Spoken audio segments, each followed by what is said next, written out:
तर यंदाच्या या अर्थसंकल्पातून मुंबईला नेमकं काय मिळालं तेही पाहूयात। वाढवण जिल्हा पालघरमध्ये चौथी मुंबई उभारणार। SRA मार्फत 30 लाख झोपडपट्टी धारकांना घरं देणार।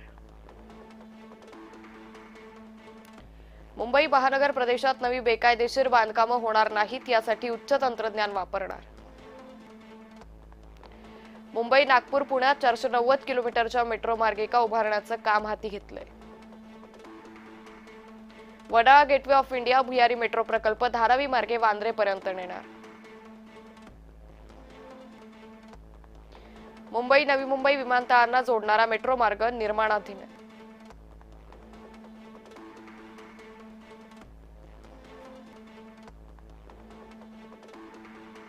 मुंबईतील गोरेगाव मुलुंड भुयारी टप्प्याचं काम अंतिम टप्प्यात आलंय।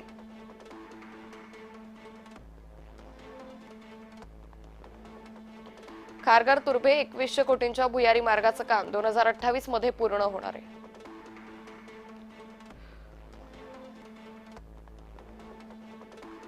ठाण्यातील गायमुख ते फाउंटन हॉटेल चौकाला भुयारी मार्गाने जोडणार आहे।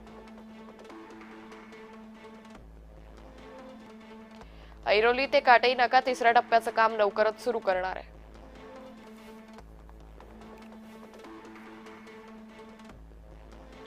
अटल सेतूला मुंबई पुणे एक्सप्रेसवेला जोडणारा मार्ग फेब्रुवारी 2027 पर्यंत पूर्ण करणार आहे।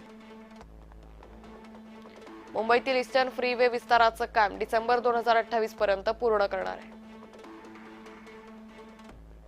गोरेगाव दहिसर भाईंदर किनारी मार्ग प्रगतीपथावर आहे।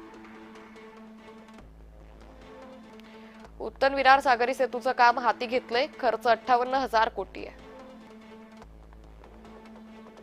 अटल सेतूला नवी मुंबई आंतरराष्ट्रीय विमानतळाशी जोडण्याचं काम जुलै 2026 पर्यंत पूर्ण करणार। पनवेल कर्जत लोकल सेवा लवकरच सुरू होणार। आसनगाव ते कसारा पनवेल ते वसई उपनगरीय मार्ग वाढवणार।